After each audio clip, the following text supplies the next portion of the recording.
Good afternoon, students. So this is the first video of hydraulic machines and industrial fluid power. The syllabus is already sent to you. So the first chapter is hydraulic turbine. Hydraulic turbines are hydraulic machines which convert the hydraulic energy into mechanical energy. This mechanical energy is further converted to electrical energy in hydroelectric power plant. This turbine is of many types. Examples of these are Pelton turbine, Francis turbine and Kaplan turbine. So, you have already come across the term hydroelectric power plant. The electricity generated at Hirakud Dam is nothing but a hydroelectric power plant. So, now we will discuss about the classification of turbines. So, how it is classified?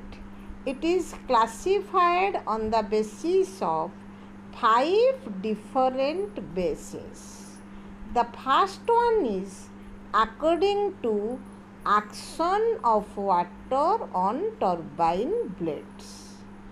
So, on this basis, it is of two types. One is impulse turbine, example is Pelton turbine. Second one is reaction turbine, example is Francis turbine and Kaplan turbine. Second base is the direction of flow through runner.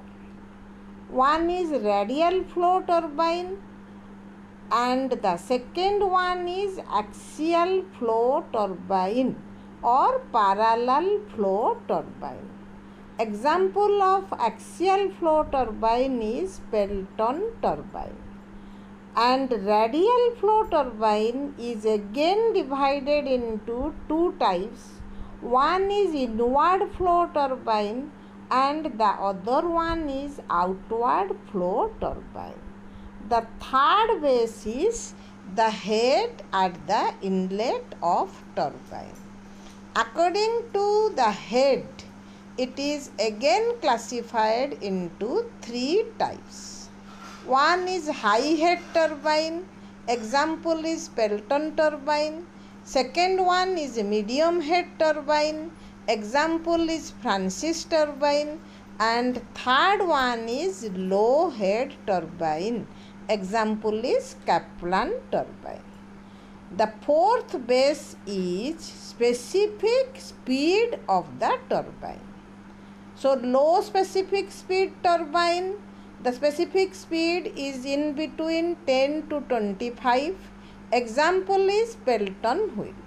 Medium specific speed turbine, that speed is in between 60 to 299, example is Francis turbine.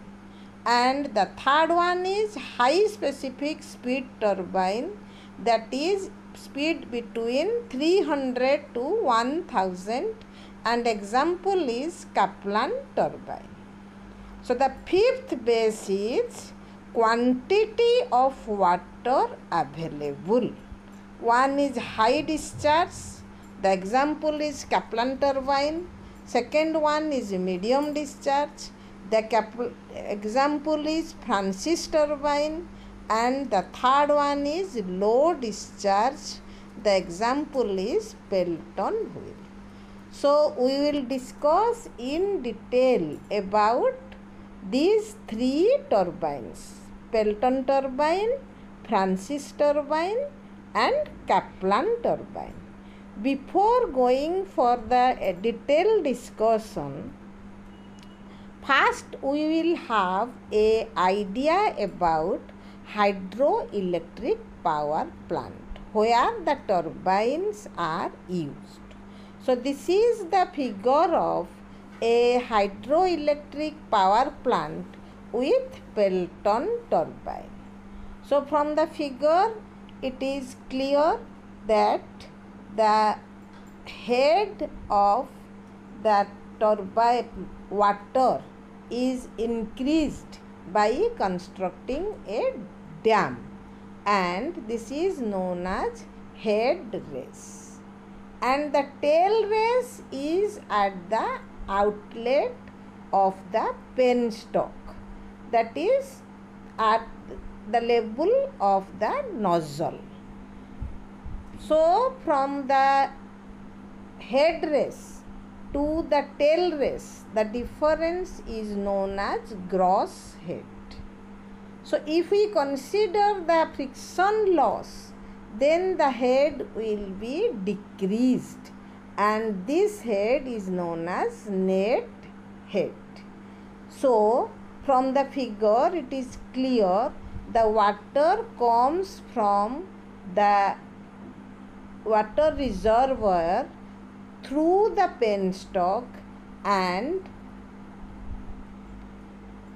the water jet impacts the blade of the turbine, or it is known as the bucket of the turbine. So turbine has a runner or a shaft above which the buckets are mounted and is provided with a casing, and it is also equipped with a braking jet. So we will discuss about the Pelton wheel in detail.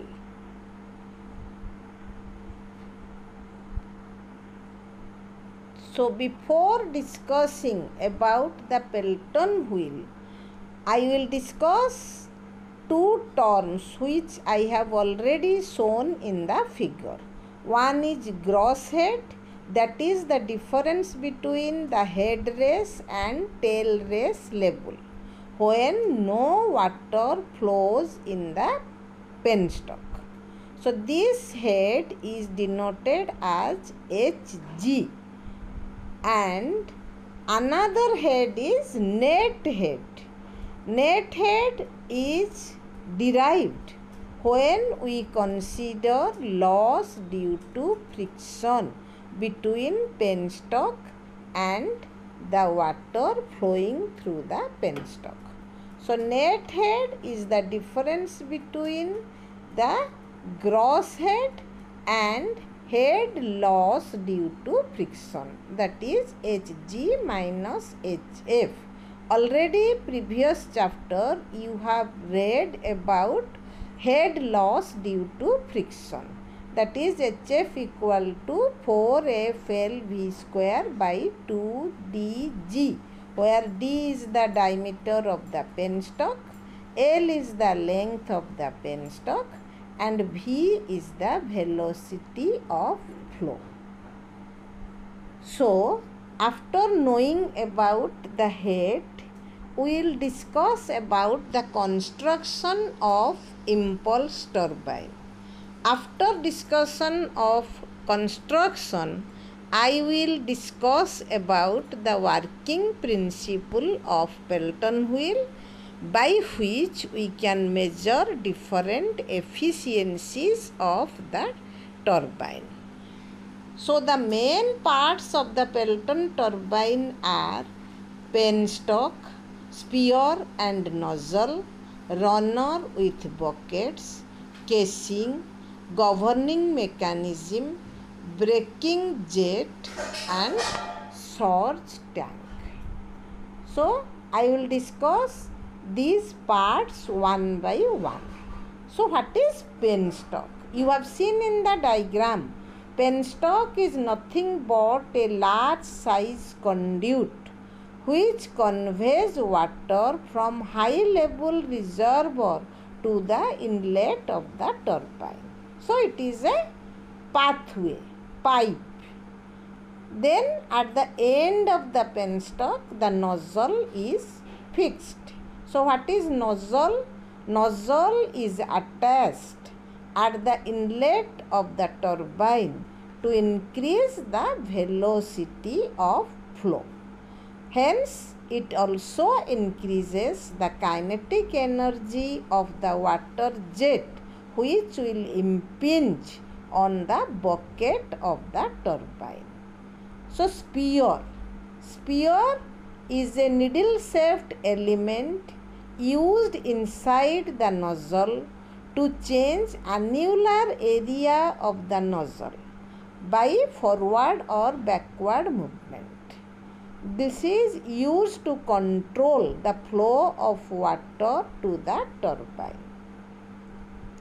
So next is the runner with bucket, the main part of the turbine. So runner is nothing but a circular disc, the rotor of the turbine, which rotates, and it holds a number of double hemispherical cup-shaped buckets. These buckets are arranged equidistantly around the periphery of the runner. So as the runner rotates, the rotor rotates. So the buckets on its periphery rotates. So how it rotates? Each bucket contains a splitter which divides the jet of water into two equal parts, and this jet comes out at the outer edge of the bucket. So because of the impact of water jet on the bucket, it rotates and results the rotation of the runner or rotor, which is coupled with the shaft of the generator. So these buckets are made of cast iron, bronze, stainless steel. The inner surface of the bucket is polished to reduce the frictional resistance of the water jet. So, in the next video, I will discuss about some other parts of this Pelton turbine, working principle of Pelton turbine, and how to calculate the efficiency of Pelton turbine.